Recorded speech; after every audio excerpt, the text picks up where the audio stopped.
Taste the Daily.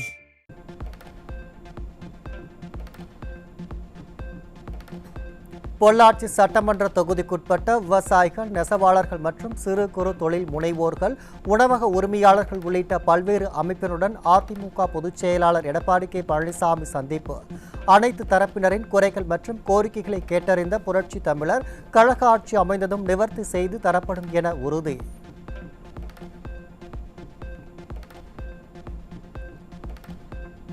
திருட்டு model திமுக அரசை வீட்டுக்கு அனுப்பி மக்களுக்கான நல்லாட்சியை மலர செய்யும், மக்களை காப்போம், தமிழகத்தை மீட்போம் என்ற புரட்சி தமிழரின் எழுச்சி பயணத்தின் 49வது நாள் இன்று கோவை மற்றும் திருப்பூர் மாவட்ட மக்களை சந்தித்து பிரச்சாரம் மேற்கொள்கிறார் புரட்சி தமிழர் எடப்பாடி கே பழனிசாமி.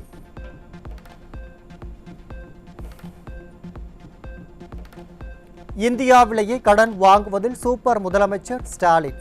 கிணத்துக்கடவு பகுதியில் நடைபெற்ற எழுச்சி பயணத்தின் போது அதிமுக பொதுச் செயலாளர் விமர்சனம். இந்தியாவிலேயே சூப்பர் முதலமைச்சர் அவர்தானா? எதுல? கடன் வாங்குவதிலே சூப்பர் முதலமைச்சர். கடன் வாங்கல, இந்தியாவிலேயே அதிக கடன் வாங்கின மாநிலம் தமிழ்நாடு. இதெல்லாம் நீங்க நல்லா யோசனை பண்ணிக்கணும். ஏதோ நான் மேடையில் இங்கே வந்து நின்று பேசுற நினைக்காதீங்க. இந்த கடன்லாம் நீங்க தாங்க கட்ட வேணும், இங்க வந்திருக்கிற மக்கள் தான் கட்ட வேணும். ஏன் அரசாங்கம் வாங்கின கடன்லாம் யாரு கட்டுவா? மக்கள் தான் கட்ட வேணும். எப்படி கட்ட வேணும்? வரி போட்டு கட்ட வேணும். உங்க மேல வரி போடுவாங்க, அந்த வரி மூலமாக நிதி திரட்டி கடனை கட்ட வேணும்.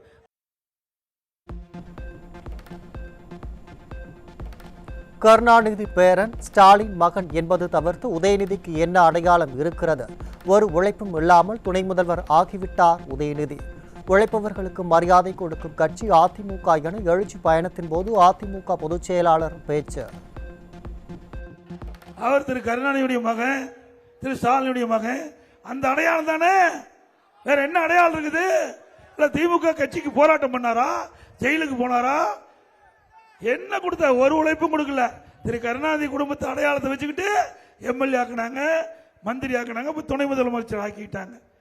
திமுகவில் எத்தனை பேர் கஷ்டப்பட்டு உழைத்து ஓடா போய் தேஞ்சிருக்கிறாங்க. அவரெல்லாம் அந்த கட்சி கண்டுக்கல. ஆனா அண்ணா திமுகவை பொறுத்த வரைக்கும் உழைக்கின்றவர்களுக்கு உயர்ந்த இடம் கிடைக்கின்ற கட்சி அண்ணா திமுக கட்சி. திமுக ஐசியூவில் இருப்பதால் தான் ஓரணியில் தமிழ்நாடு என்ற போர்வையில் திமுகவினர் உறுப்பினர்களை சேர்க்கும் அவல நிலை உள்ளது. எழுச்சி பயணத்தின் போது அதிமுக பொதுச் செயலாளர் விமர்சனம். நீங்க தாங்க ஐசியூல் இருக்கிறீங்க. நீங்க ஐசியூல் இருக்கிறதுனாலதான் வீடு வீடா கதவை தட்டி மக்களிடத்துல கெஞ்சி கூத்தாடி திமுக உறுப்பினர் சேர்த்துட்டு இருக்கீங்க. அண்ணா திமுக அப்படி இல்லை. அண்ணா திமுக 2 கோடி தொண்டர் நிறைந்த கட்சியாக அண்ணா திமுக இருக்கு. உங்களுடன் முதல்வர் திட்டம் தேர்தலில் வாக்குகள் பெறுவதற்காக தொடங்கப்பட்ட வெற்றி விளம்பர திட்டம். உங்களுடன் முதல்வர் திட்டத்தில் மக்கள் நம்பி கொடுத்த மனுக்கள் திருப்புவனம் ஆற்றில் கிடக்கிறது என புரட்சி தமிழர் குற்றச்சாட்டு. அடுத்த ஆண்டு சட்டமன்ற தேர்தல் நடக்குது. அந்த சட்டமன்ற தேர்தலை மையமாக வைத்து மக்களுக்கு ஆசையை தூண்டி இப்படி மக்களை ஏமாற்றி மக்களுடைய வாக்குகளை பெறுவதற்காக ஸ்டாலின் மாடல் அரசு இப்படிப்பட்ட ஒரு நாடகத்தை அரங்கேற்றி என்பதை மட்டும் நேரத்தில் தெரிவிக்க விரும்புகிறேன். மக்கள் நம்பி பெட்டிஷன் கொடுத்தாங்க. அந்த பெட்டிஷன் சிவகங்கை மாவட்டம் திருப்புவனங்கிற ஆத்துல கிடக்குது. ஆத்துல இந்த உங்களுடன் ஸ்டாலின் அந்த அடிப்படையில் கொடுக்கப்பட்ட மனு ஆத்துல கண்டெடுக்கப்படுது. அதோட புதுக்கோட்டையில் அங்க வடை சுடுறாங்க. அந்த வடை கட்டுறதுக்கு இந்த மனுவை பயன்படுத்துறாங்க. இவர்களால் மக்களுக்கு நன்மை செய்வாங்க. முருங்கை விளைச்சல் பற்றி மாரத்தான் அமைச்சர் மாசுவிற்கு என்ன தெரியும்? வேண்டுமென்று விவசாயிகளை கொச்சைப்படுத்துவது திமுகவிற்கு அடுத்த ஆண்டு நடைபெறுகின்ற சட்டமன்ற தேர்தலில் தகுந்த பதிலடி கொடுக்க வேண்டும் என அதிமுக பொதுச் செயலாளர் பேச்சு. இந்த மாரத்தான் ஓட்டம் ஓடுற அந்த மந்திரிக்கு தெரியுமா? வேண்டுமென்றே திட்டமிட்டு விவசாயிகளை கொச்சைப்படுத்துகின்ற திராவிட முன்னேற்ற கழக கட்சிக்கு அடுத்த ஆண்டு நடைபெற்ற சட்டமன்ற பொது தேர்தலில் தகுந்த பதிலடி கொடுக்க வேணும். கொடுப்பீங்களா? கிட்னியை திருடும் ஒரே கட்சி திமுக. கிட்னி திருட்டை அமைச்சர் மாசு கண்டுபிடிக்க வேண்டுமென எழுச்சி பயணத்தின் போது புரட்சி தமிழர் வலியுறுத்தல். ஏதோ திருடுவாங்க, நகை திருடுவாங்க, பணத்தை திருடுவாங்க. ஆனா கிட்னி திருடுறது எங்கேயாச்சும் பார்த்திருக்கீங்களா? கிட்னியை திருடுற ஒரே கட்சி திமுக கட்சி. திரு மா சுப்பிரமணியம் அவர்களே, அந்த கிட்னி திருட கண்டுபிடிங்க. யாராவது தப்பு தவறி திமுக காரர் நடத்துற மருத்துவமனைக்கு போயிடாதீங்க. அப்படியே யாராவது போய் அறுவை சிகிச்சை செய்யப்பட்டிருந்தா நீங்க ஒரு நல்ல மருத்துவமனைக்கு போய் ஸ்கேன் பண்ணி பாத்துங்க. கான்கிரீட் ரோடு போட்டு கரும்பு தோட்டத்தை பார்த்த முதலமைச்சர் தான் ஸ்டாலின். பதநீரில் சர்க்கரை போட்டு கொடுத்தாங்களா என கேட்டவர் தான் ஸ்டாலின். விவசாயமே தெரியாத முதலமைச்சரை வைத்துக் கொண்டு திமுகவினர் கிண்டல் செய்வதாக புரட்சி தமிழர் விமர்சனம். அவர் எதிர்கட்சியில் இருக்கின்ற பொழுது எங்களுடைய தலைவாசல் பகுதிக்கு வந்தார். காங்கிரீட் ரோடு போட்டு கரும்பு தோட்டத்தை பார்த்த முதலமைச்சர் தான் இன்றைய முதலமைச்சர் ஸ்டாலின் அவர். எங்கேயாவது தோட்டத்தில் காங்கிரீட் ரோடு போட்டு போய் கரும்பு தோட்டம் பார்த்த வரலாறு உண்டா? பிறகு தூத்துக்குடிக்கு போனார். தூத்துக்குடிக்கு போய் பதநீர் சாப்பிட்டார். பதநீர் சாப்பிட்டு இருக்கும்போது இதுல சக்கரை போட்டு கொடுத்தாங்களான்னு கேட்டார். இப்படி விவசாயமே தெரியாத ஒரு முதலமைச்சரை வச்சுக்கிட்டு எங்களை கிண்டல் அடிக்கிறீங்க. குடியரசு துணைத் தலைவர் தேர்தலில் தேசிய ஜனநாயக கூட்டணி கட்சியின் வேட்பாளரான சிபி ராதாகிருஷ்ணன் வெற்றிக்கு 391 வாக்குகள் தேவை என்ற நிலையில் பதிவான 767 வாக்குகளில் சிபி ராதாகிருஷ்ணன் 452 வாக்குகள் பெற்று வெற்றி பெற்றார்.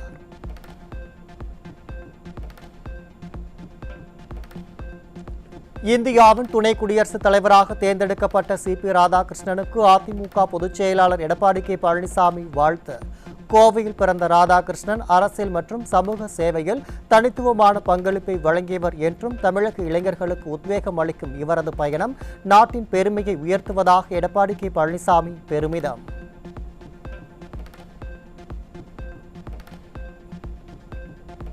மக்களுக்கு பாதிப்பை உண்டாக்கும் மெடிக்கேர் நிறுவனத்தின் மருத்துவ உயிர்கழிவு மறுசுழற்சி ஆலை கட்டுமான பணிகளை தடுத்து நிறுத்த தவறிய விடியா திமுக ஸ்டாலின் மாடல் ஃபெயிலியர் அரசு மற்றும் சிவகங்கை மாவட்ட நிர்வாகத்தை கண்டித்து செப்டம்பர் 22ஆம் தேதி மாபெரும் கண்டன ஆர்ப்பாட்டம் நடைபெறும் என அறிவிப்பு. காலை 10 மணியளவில் மானாமதுரை வட்டாட்சியர் அலுவலகம் எதிரில் மாபெரும் கண்டன ஆர்ப்பாட்டம் நடைபெறும் என அதிமுக பொதுச் செயலாளர் எடப்பாடி கே பழனிசாமி அறிக்கை.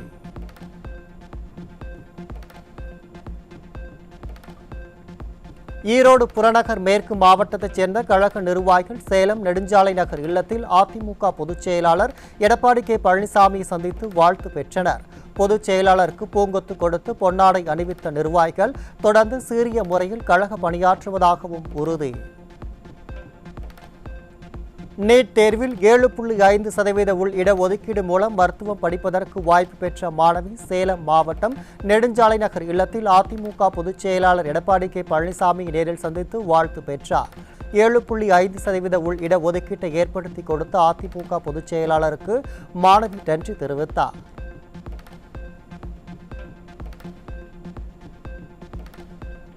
மத்திய அரசு புள்ளி விவரப்படி 2022ஆம் ஆண்டு முதல் 2025ஆம் ஆண்டு வரை தமிழ்நாடு 68,507 கோடி அந்நிய முதலீடு மட்டுமே பெற்று 5ஆம் இடத்தில் உள்ளதாக அதிர்ச்சி தகவல். மகாராஷ்டிரா, கர்நாடகா முன்னிலையில் உள்ள நிலையில் தமிழ்நாடு முதலிடம் என திமுகவின் பிரச்சாரம் கற்பனையானது என பொருளாதார வல்லுநர்கள் கேள்வி.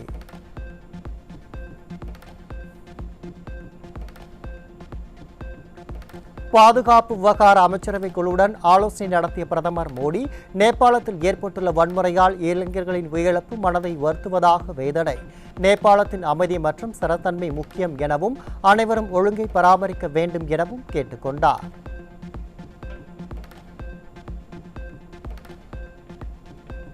மழை, வெள்ளம் மற்றும் நிலச்சரிவால் பாதிக்கப்பட்ட இமாச்சல பிரதேசத்திற்கு 1,500 கோடி நிவாரணம். ஹெலிகாப்டரில் ஆய்வு மேற்கொண்ட பின் பிரதமர் மோடி அறிவிப்பு.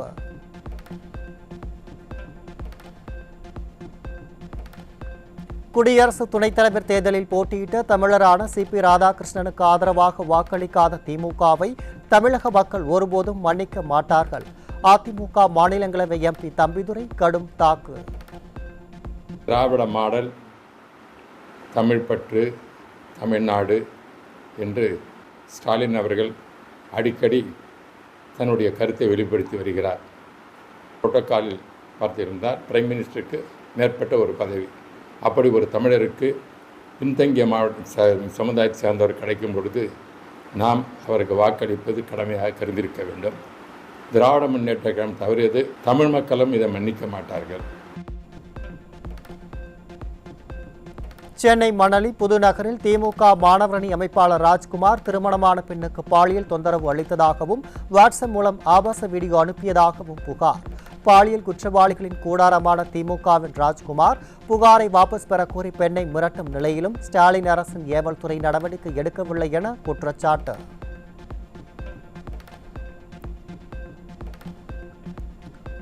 திண்டுக்கல் மாவட்டம் வடமதுரை அருகே 16 வயது சிறுமியை பாலியல் வன்கொடுமை செய்து கர்ப்பமாக்கி சீரழித்த 35 வயது நபர் மீது போக்சோ வழக்கு பதிவு. பெண்கள், சிறுமிகளுக்கு எதிரான பாலியல் அத்துமீறல்களை கண்டு கொள்ளாமல் குரட்டை விட்டு தூங்குவதுதான் ஸ்டாலின் மாடல் அரசா என மக்கள் கேள்வி.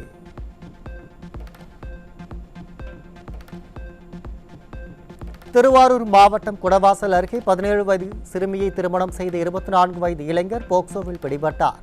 ஸ்டாலினின் ஆட்சியில் சமூக நலத்துறையின் செயலற்ற தன்மையே தமிழ்நாட்டில் குழந்தை திருமணங்கள் அதிகரிக்க காரணம் என பொதுமக்கள் குற்றச்சாட்டு.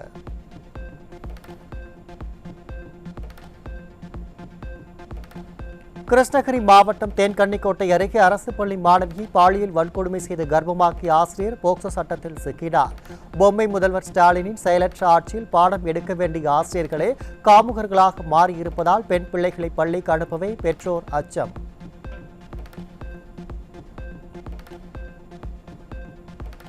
சென்னை கொரட்டூர் ரயில் நிலையம் அருகே தமிழக இளைஞர்களை சீரழிக்கும் நோக்கில் மேற்கு வங்க இளைஞரால் கொண்டுவரப்பட்ட 10 கிலோ கஞ்சா பறிமுதல். தீய சக்தி ஸ்டாலின் ஆட்சியில் வெளி மாநிலங்களில் இருந்து கஞ்சா உள்ளிட்ட போதைப் பொருட்கள் அதிக அளவில் தமிழகத்திற்கு கடத்தி வரப்படுவதாக மக்கள் குற்றச்சாட்டு.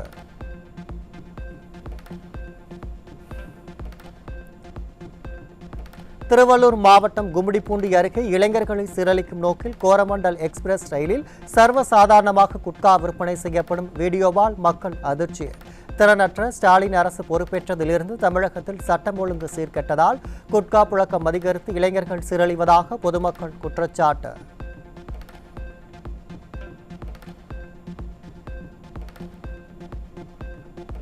சென்னை அம்பத்தூரில் இளைஞர்களை சீரழிக்கும் நோக்கில் குடோனில் பதுக்கி வைக்கப்பட்டிருந்த 350 கிலோ குட்கா சிக்கியது.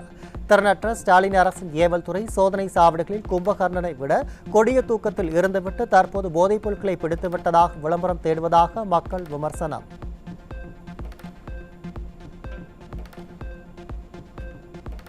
தஞ்சாவூர் மாவட்டம் அயோத்திப்பட்டியில் இளைஞர்களை சீரழிக்கும் நோக்கில் கொண்டுவரப்பட்ட 1000 கிலோ கஞ்சா பறிமுதல் செய்யப்பட்ட நிலையில் நீதிமன்ற உத்தரவின்படி கஞ்சா அழிப்பு. ஸ்டாலின் ஆட்சியில் கஞ்சா புழக்கம் கட்டுக்கடங்காமல் உள்ளதற்கு இச்சம்பவமே சாட்சி என பொதுமக்கள் விமர்சனம்.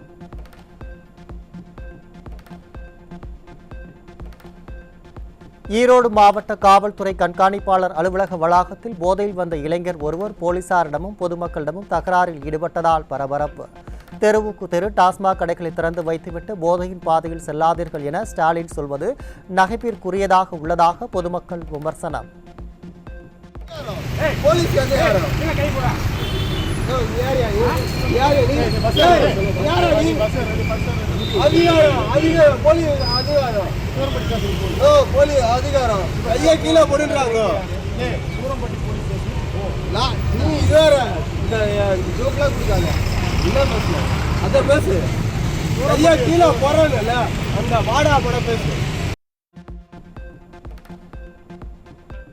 சென்னை எழும்பூரில் ஏற்கனவே 7 கஞ்சா வழக்குகள் நிலுவையில் இருக்கும் பெருமாள் என்பவர் ஜாமீனில் வெளியே வந்து மீண்டும் கஞ்சா விற்பனையில் ஈடுபட்ட அவலம்.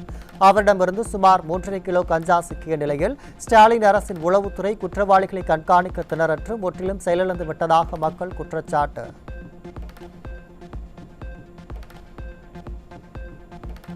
நீலகிரி மாவட்டம் கூடலூர் பகுதியிலிருந்து கேரளாவுக்கு கஞ்சா கடத்த முயன்ற கோவையைச் சேர்ந்த பெண் சிக்கிய நிலையில் அவரிடமிருந்து 8 கிலோ கஞ்சா பறிமுதல். திமுக ஆட்சியில் இளைஞர்களின் வாழ்வை சீரழிக்கும் கஞ்சா உள்ளிட்ட போதைப் பொருட்களின் கடத்தல் மையமாக தமிழகம் மாறியுள்ளதாக மக்கள் விமர்சனம்.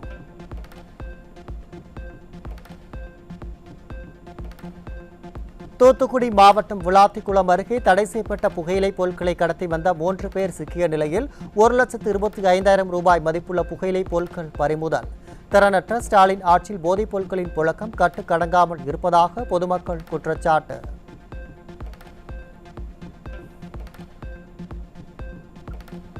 தேனி மாவட்டம் பெரேக்குளம் அருகே ஹோட்டலில் கொத்து பரோட்டா கொத்திய சத்தம் அதிகமாக வருவதாக கூறிய இளைஞரை கத்தியால் கொடூரமாக குத்தி கொலை செய்த பரோட்டா மாஸ்டர்.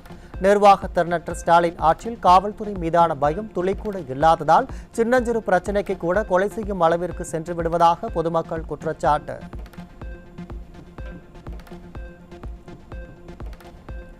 விழுப்புரம் மாவட்டம் செஞ்சி அருகே கணவன் மனைவி இடையே ஏற்பட்ட தகராறில் 60 வயது முதியவர் ஆத்திரம். மலை அடிவாரத்தில் உள்ள ஓடை நீரில் மனைவியை மூழ்கடித்து கொலை செய்துவிட்டு தானும் தூக்கிட்டு தற்கொலை.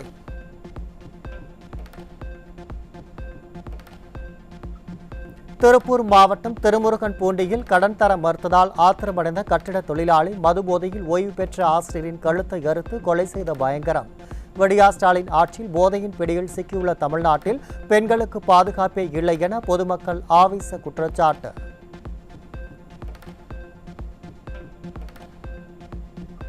புதுக்கோட்டை மாவட்டம் கரம்பக்குடியில் உள்ள நவதானிய கடையின் ஷட்டரை உடைத்து 35,000 ரூபாய் ரொக்கப்பணம் கொள்ளை. ஸ்டாலின் மாடல் அரசு ஏவல் துறையின் கும்பகர்ண தூக்கமே நவதானிய கடையில் பணம் கொள்ளை போனதற்கு காரணம் என வணிகர்கள் குற்றச்சாட்டு.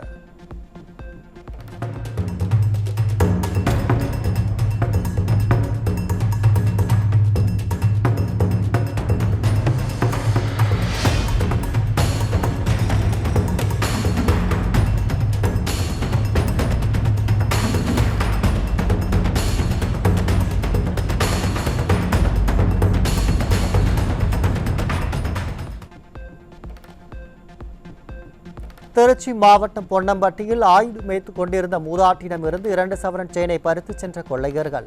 பகல் நேரத்திலேயே துணிகரமாக கொள்ளையடிக்கும் அளவுக்கு தமிழகத்தில் சட்டம் ஒழுங்கு சீர்குலைந்து விட்டதாக பொதுமக்கள் குற்றச்சாட்டு.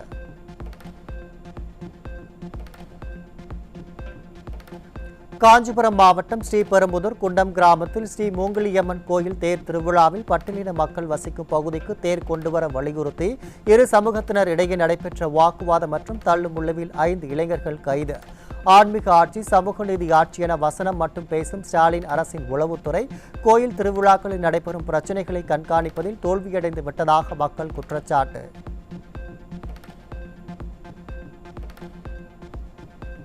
திண்டுக்கல் மாவட்டத்தில் ஆட்கள் பற்றாக்குறை மற்றும் உள்கட்டமைப்பு குறைபாடுகளால் குடிநீர் விநியோகம் 2 மாதங்களுக்கு ஒருமுறை மட்டுமே நடைபெறுவதால் நாளொன்றுக்கு 100 ரூபாய் செலவழித்து நீர் வாங்குவதாக மக்கள் வேதனை. மாதம் 3,000 ரூபாய் வரை செலவிட வேண்டி உள்ள நிலையில் மக்களுக்கு குடிநீரை கூட முறையாக வழங்க திராணியற்ற அரசு தொழில் முதலீடுகள் குறித்து மார்த்தட்டுவது வெட்கக்கேடானது என விமர்சனம்.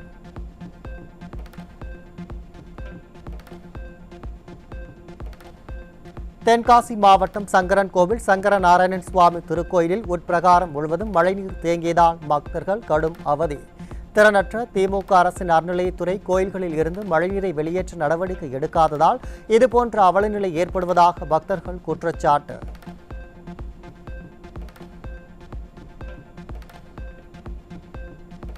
மதுரை மாவட்டம் குசவப்பட்டி கிராமத்தில் கிரஷர் வைக்க அனுமதி வழங்க 70,000 லஞ்சம் பெற்ற வட்டாட்சியர் மற்றும் ஓட்டுநர் சிக்கினார்.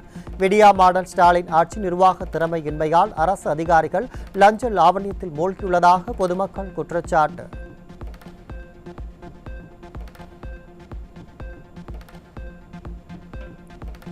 கடலோர மாவட்டங்களின் வளர்ச்சிக்கு மத்திய அரசு ஒதுக்கியுள்ள 1.50 லட்சம் கோடி வளர்ச்சி நிதியில் தொழில் தொடங்க முனைப்பு காட்டாமல் கடல்சார் பாதுகாப்பு நிதி திரட்ட புதிய அறக்கட்டளை தொடங்கிய ஸ்டாலின் அரசு பட்டியலின மக்களுக்காக மத்திய அரசு அளித்த நிதியை விளம்பர திட்டங்களுக்கு செலவழித்தது போல இந்த நிதியையும் ஸ்டாலின் அரசு கொள்ளையடிக்க பார்க்கிறதா என மக்கள் சந்தேகம்.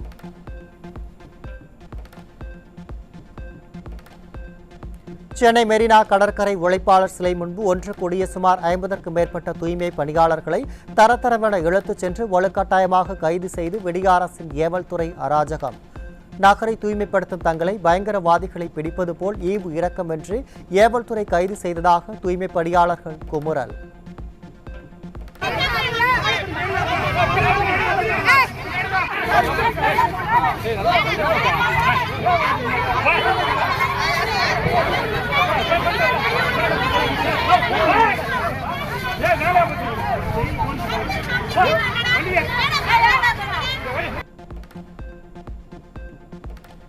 கொரோனா காலத்தில் பணிபுரிந்த தங்களுக்கு அறிவிக்கப்பட்டபடி 15,000 ரூபாய் நிவாரணம் வழங்க வேண்டும் என தூய்மை பணியாளர்கள் வலியுறுத்தல். தங்கள் நலனை பார்க்காமல் வீதி வீதியாக தூய்மை பணி மேற்கொண்ட தங்களை விடியாதிமுக அரசு வீதியில் இறங்கி போராட வைத்துள்ளதாக தூய்மை பணியாளர்கள் குற்றச்சாட்டு.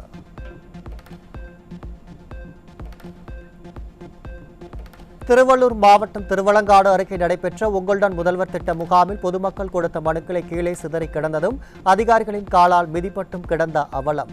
ஸ்டாலின் அரசு வெற்றி விளம்பரத்திற்காகவே இதுபோன்ற திட்டங்களை நடத்துவது இதன் மூலம் நிரூபணமாகியுள்ளதாக மக்கள் விமர்சனம்.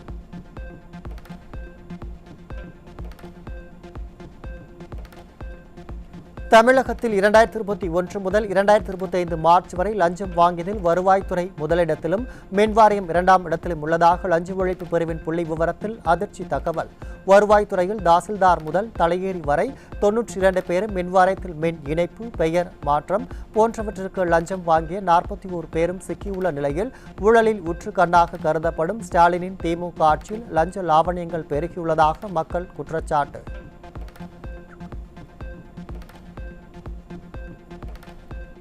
முருங்கை புலி விவசாயிகளை சந்தித்து அவர்களின் குறைகளை பாசத்துடன் கேட்டறிந்த புரட்சி தமிழரை தேசக்தி திமுக அமைச்சர் மாசு சுப்பிரமணியன் இழிவாக பேசிய விவகாரம்.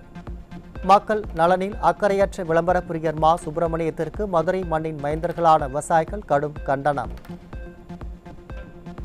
உண்மையிலேயே ஒரு விவசாயியாக விளங்கக்கூடிய எடப்பாடியார் உண்மையிலே விவசாயத்தை பற்றி தெரிஞ்சவர். ஒரு விவசாயிகிட்ட கலந்துரையாடல் பண்ணி வருங்காலத்தில் இந்த விவசாயிகளுக்கு மென்மேலும் பயனுள்ள ஒரு அரசாங்கமாக நடக்கணும், முதலமைச்சராக நடக்கணுன்றதுக்காக விசாரித்து தெரிஞ்சதை போய் அவர் மா சுப்பிரமணியம் கேலியும் கிண்டலும் அடாவடித்தனமா பேசியிருக்கிறாரு. அவர் யாரோ திருப்திப்படுத்துறதுக்கு தமிழ்நாட்டினுடைய துணை முதலமைச்சரை உட்கார வச்சுக்கிட்டு பேசிக்கிட்டு இருக்கிறாரு. இது கடுமையா நாங்க விவசாயிகள் சார்பாக கடுமையா கண்டனமும் எதிர்ப்பும் தெரிவிச்சுக்கிறோம். தமிழகத்தில் வைரஸ் காய்ச்சலால் பாதிக்கப்படுபவர்களில் 70% பேர் இன்ஃப்ளூயன்சா வைரஸ் காய்ச்சலால் பாதிக்கப்படுவதாகவும், சென்னையில் தினமும் 500க்கும் மேற்பட்டோர் மருத்துவமனையில் காய்ச்சலுக்கு சிகிச்சை பெறுவதாகவும் சுகாதாரத்துறை தகவல். முன்னெச்சரிக்கை நடவடிக்கைகளை மேற்கொள்ள வேண்டிய மாரத்தான் அமைச்சர் மாசு தன் வேலையை மறந்து உதயநிதிக்கு சாமரம் வீசிக் கொண்டிருப்பதாக மக்கள் கடும் விமர்சனம்.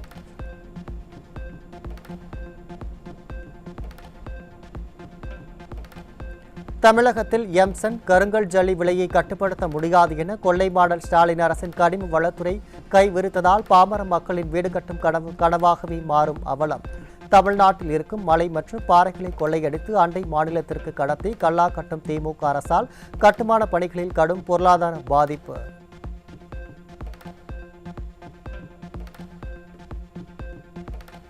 காஞ்சிபுரம் குமரிக்கூட்டம் அருள்மிகு ஸ்ரீ சுப்பிரமணிய சுவாமி திருக்கோயிலில் கோலாகலமாக நடைபெற்ற தேரோட்டம். வெள்ளித்தேரில் பவனி வந்து காட்சியளித்த முருகப்பெருமானை மனமுருகி தரிசனம் செய்த திரளான பக்தர்கள்.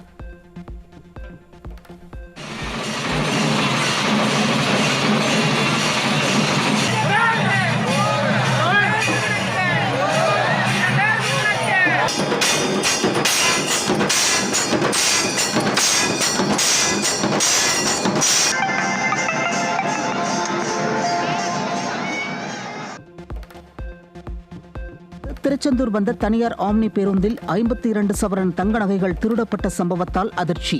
விடியா ஸ்டாலின் ஆட்சியில் குற்ற சம்பவங்களின் கூடாரமாக தமிழகம் மாறிவிட்டதால் விலை உயர்ந்த உடைமைகளுடன் வெளியே வரவே மக்கள் அச்சப்படும் அவல நிலை ஏற்பட்டுவிட்டதாக குற்றச்சாட்டு.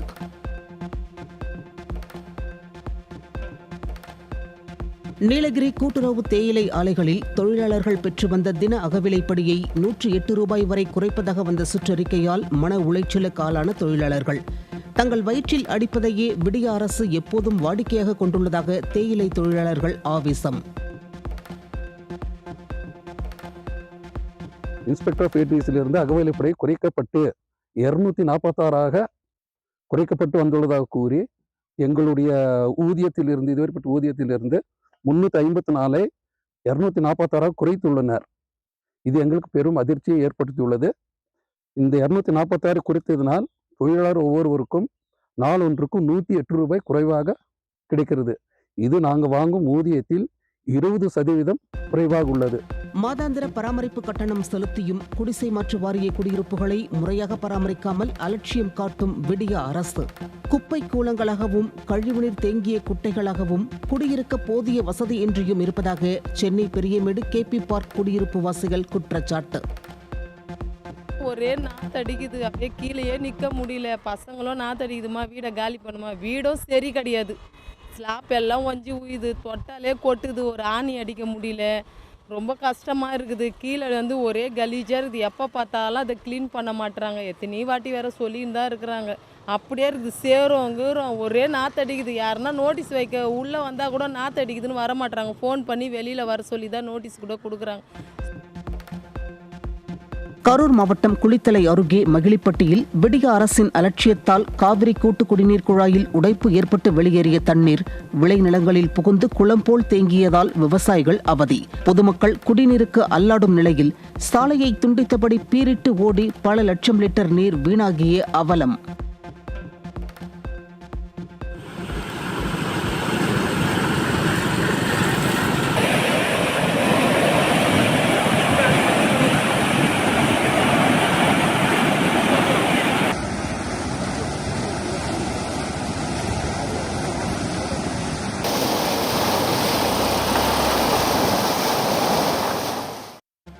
நான்கரை ஆண்டுகளாக ஆட்சியில் இருக்கும் தமிழக அரசு அமராவதி சர்க்கரை ஆலை 2023 ஜூலை முதல் மூடப்பட்டதை உணராமல் 2 ஆண்டுகளுக்கு பின் 10 நபர் குழு அமைத்து ஆலோசிப்பதாக நாடகம். இக்குழுவின் அறிக்கைக்கு முன் ஸ்டாலின் ஆட்சியின் ஆயுள் முடிந்துவிடும் என விமர்சிக்கும் கரும்பு விவசாயிகள் இந்த ஏமாற்று மாடல் அரசு 160 கோடி நிதி தேவையை இப்போதே அறிவித்தாலும் தாமதமான இந்த நடவடிக்கை விவசாயிகளுக்கு பயனளிக்குமா என கேள்வி. அதிமுக பொதுச் செயலாளருக்கு விவசாயம் பற்றி தெரியாது என பேசிய விளம்பர பிரியர் மாசுவுக்கு விவசாயிகள் கடும் கண்டனம். ஸ்டாலினை போல கரும்பு தோட்டத்தில் கான்கிரீட் சாலை அமைத்து ஷூ மாட்டிக்கொண்டு விவசாயிகளை எதிர்க்கட்சித் தலைவர் சந்திக்கவில்லை என்றும் விவசாயிகள் விமர்சனம்.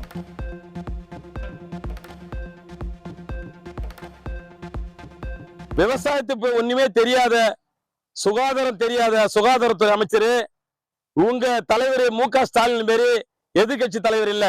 விவசாயியுடைய நலன் கருதி அவர் ஆட்சி காலத்துல 3 முறை விவசாய கடனை தள்ளுபடி செய்த ஒரு எதிர்கட்சி தலைவர். உங்களை மாதிரி கரும்புக்கு 4000 ரூபாய் கொடுக்குறேன் ஏமாத்தல, நெல்லு குவிண்டால் ஒன்றுக்கு 2500 ரூபாய் கொடுக்குறேன் ஏமாத்தல. நீங்க சொன்ன வாக்குறுதி அத்தனையும் பொய் வாக்குறுதி. எடப்பாடியாரு விவசாய நிலத்துல சாதாரணமா செப்பலை கட்டி விட்டு நடந்து போவாரு. எங்க ஸ்டாலின் ஐயா என்ன தெரியுமா பண்ணுவாரு? சிமெண்ட் ரோடு போட்டு ஷூ போட்டு ரோட் ஷோ காமிப்பாரு. திராவிட மாடல் இதுதான். எங்க எடப்பாடியார் இதுக்கப்புறம் தரைக்குறைவா பேசினா மா சுப்பிரமணியம் எந்த பக்கம் போனாலும் நாங்க கருப்பு கொடி வன்மையா கண்டிப்போம். விவசாய சார்பா 2026ல இது தகுந்த பாடம் நாங்க போட்டுவோம். திருவண்ணாமலையில் நடைபெற்ற விவசாயிகள் குறைதீர் கூட்டத்தில் முதல்நிலை ஊழியர்கள் கலந்து கொள்ளாததை கண்டித்து கூட்டத்தில் இருந்து வெளிநடப்பு செய்து ஆர்ப்பாட்டத்தில் ஈடுபட்ட விவசாயிகள். திறனற்ற திமுக அரசு வெற்றி விளம்பரத்திற்காக கூட்டத்தை நடத்துவதாகவும் விவசாயிகளின் குறைகள் எதையும் இதுவரை நிறைவேற்றவில்லை எனவும் விவசாயிகள் குற்றச்சாட்டு. நீலகிரியில் பயிரிடப்படும் உருளைக்கிழங்கு மற்றும் கேரட் காய்கறிகளுக்கு புவிசார் குறியீடு வழங்க வேண்டும். உருளைக்கிழங்கு உற்பத்தியாளர்கள் சங்கம் பொதுக்குழு கூட்டத்தில் தீர்மானம் நிறைவேற்றும். நீலகிரி உருளைக்கிழங்கு மற்றும் கேரட்டுக்கு புவிசார் குறியீடு பெறுவதற்கான பூர்வாங்கம் நடைபெற்றுக் கொண்டிருக்கிறது. இரண்டாவதாக எடப்பள்ளியில் பூண்டு விற்பனை நம்ம சங்கத்தின் மூலமா செஞ்சுட்டு இருக்கிறோம். அங்க கூலி கமிஷன் எதுவுமே இல்லை. திண்டுக்கல் மாவட்டம் நத்தம் பகுதியில் புலி விவசாயிகளின் கோரிக்கைகளை அதிமுக பொதுச் செயலாளர் கேட்டறிந்த நிலையில் புலி விவசாயிகளை இழிவாக பேசிய திமுக அமைச்சர் மா சுப்பிரமணியனுக்கு விவசாயிகள் கண்டனம். நிர்வாக திறனற்ற ஸ்டாலினை போல் விவசாயம் பற்றி தெரியாத விளம்பர பிரியர் மாசுவுக்கு அதிமுக பொதுச் செயலாளர் பற்றி பேச என்ன தகுதி இருக்கிறது என விவசாயிகள் கேள்வி. மா சுப்பிரமணியன் அமைச்சர் அவர்கள் இது கொட்டை எடுத்த புலியா கொட்டை எடுக்காத புலியா அப்படின்னு ஒரு வாதத்தை முன்வைக்கிறாரு. இது மாண்புமிகு எடப்பாடி அவர்களை இழிவுபடுத்துகிற மாதிரியும், அது மட்டும் இல்லாமல் இத்தனை வருஷமாக நாங்கள் இந்த தொழிலை பண்ணிக்கிட்டு இருக்கிறோம், எங்களை இழிவுபடுத்துகிற மாதிரியும் இருக்குது. மாண்புமிகு அமைச்சர் அவர்களுக்கு இது அழகல்ல. ஒரு அமைச்சராக இருந்துக்கிட்டு கொட்டை எடுத்த புலியா எடுக்காத புலியா என்பது இது அழகான விஷயம் அல்ல. கடலூர் மாவட்டம் சிதம்பரத்தில் தனியார் மருத்துவமனையின் தவறான சிகிச்சை காரணமாக பெண் உயிரிழந்ததாக குற்றச்சாட்டு. விடியா மாடல் ஸ்டாலின் ஆட்சியில் சுகாதாரத்துறை அதிகாரிகள் கமிஷன் பெற்றுக்கொண்டு உரிய ஆய்வு நடத்தாததால் தனியார் மருத்துவமனைகள் அலட்சியத்துடன் சிகிச்சை மேற்கொள்வதாக பொதுமக்கள் சாடல். பித்தப்பை கல் இருக்குன்னு ஆப்ரேஷன் பண்ணாங்க. அதுக்கப்புறம் திரும்பி 2 நாள் இருந்தால் திரும்பி வயிறு வலிக்குதுன்ட்டு திரும்பி வந்தாங்க. திரும்பி வந்து கடலூர் ஹாஸ்பிட்டல் இட்டு போனாங்க. அங்கே சுத்தமாக ஒன்றுமே முடியாமல் திரும்பி பாண்டிச்சேரியில் கொண்டு போட்டாங்க ஐயா. அங்கே போகும்போதே பார்த்தங்க ஐயா, இங்கே எல்லாத்தையும் முடிச்சுட்டு தான் அங்கே அனுப்பி விட்டாங்க. ஒரு செல்ல படம் காட்டுங்களா? 2 குழந்தை வச்சுட்டு யாருங்க பார்க்குறது? நாகை மாவட்டம் அக்கரைப்பேட்டையில் உள்ள ஸ்ரீ முத்துமாரியம்மன் கோவிலில் ஆவணி திருவிழாவையொட்டி வெகு விமரிசையாக நடைபெற்ற வீதி உலா. சிறப்பு அலங்காரத்தில் யானை வாகனத்தில் எழுந்தருளிய ஸ்ரீ முத்துமாரியம்மன் வீதி உலாவில் ஏராளமான பக்தர்கள் சுவாமி தரிசனம்.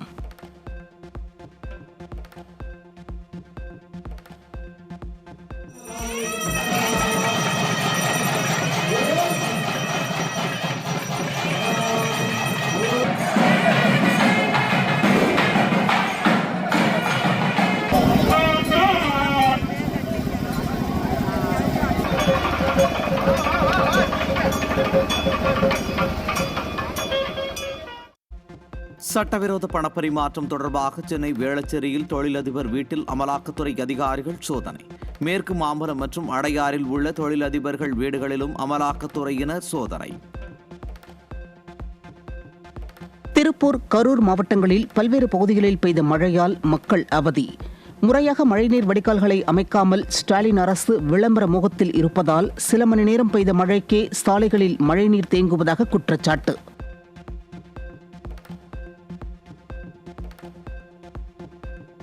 ஆபரேஷன் சிந்தூரில் தேசிய பாதுகாப்பு தேவைகளுக்காக 400 விஞ்ஞானிகள் 24 மணி நேரமும் உழைத்தனர்.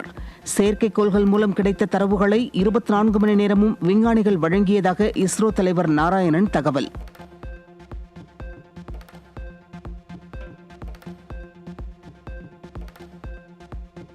லடாக் யூனியன் பிரதேசத்தின் சியாச்சின் கிளேசியர் பகுதியில் திடீரென ஏற்பட்ட பனிச்சரிவில் சிக்கி 3 ராணுவ வீரர்கள் உயிரிழந்த சோகம். கடுமையான வானிலை மற்றும் பனிக்குவியலுக்கிடையே நடைபெற்ற மீட்புப் பணியில் 3 ராணுவ வீரர்களின் உடல்கள் மீட்பு.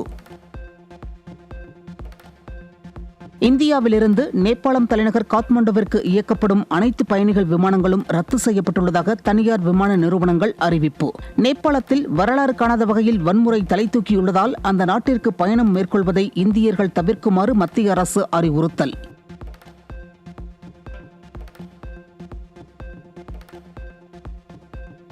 தங்கள் நாட்டில் உற்பத்தியாகும் பொருட்களை அமெரிக்காவில் விற்பனை செய்யாமல் இருந்தால் பிரிக்ஸ் கூட்டமைப்பு நாடுகள் வாழவே முடியாது. அதிகம் வரி விதித்து அமெரிக்காவை சுரண்டி வருகின்றனர் என்றும் இந்த கூட்டமைப்பு வெகு நாட்களுக்கு நீடிக்காது என்றும் அமெரிக்க அதிபரின் வர்த்தக ஆலோசகர் பீட்டர் நவாரோ விமர்சனம்.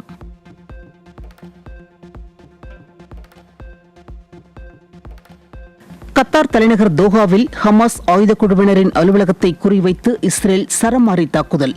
தாக்குதலில் 2 பேர் உயிரிழந்த நிலையில் கோழைத்தனமான தாக்குதல் என இஸ்ரேலுக்கு கத்தார் வெளியுறவுத்துறை அமைச்சகம் கண்டனம். நேபாளத்தில் சமூக வலைதளங்களுக்கு விதிக்கப்பட்ட தடைக்கு எதிரான போராட்டத்தில் கட்டுக்கடங்காமல் தொடரும் வன்முறை. முன்னாள் பிரதமர் ஜலநாத் கனாலின் வீட்டிற்கு போராட்டக்காரர்கள் தீ வைத்ததில் அவரது மனைவி ராஜலட்சுமி சித்ரகர் தீயில் கருகி உயிரிழந்த பரிதாபம். ஆசிய கோப்பை கிரிக்கெட் தொடரில் ஹாங்காங் அணிக்கு எதிரான முதல் ஆட்டத்தில் ஆப்கானிஸ்தான் அணி அபார வெற்றி. இன்றிரவு நடைபெறும் 2வது லீக் ஆட்டத்தில் 8 முறை சாம்பியனான இந்திய அணி ஐக்கிய அரபு அமீரகத்தை எதிர்கொள்கிறது.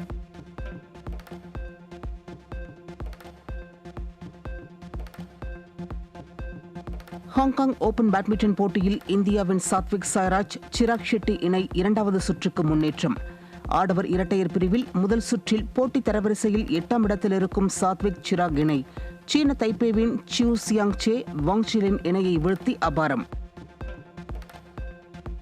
நஸ்லேன், கல்யாணி பிரியதர்ஷன் ஆகியோர் முக்கிய கதாபாத்திரத்தில் நடித்து வெளியான லோகா திரைப்படம் உலகளவில் 200 கோடி ரூபாய் வசூலை கடந்துள்ளதாக படக்குழு அறிவிப்பு. வேகமாக 200 கோடி ரூபாய் வசூல் செய்த 2வது மலையாள திரைப்படம் என்ற சாதனையை படைத்தது லோகா.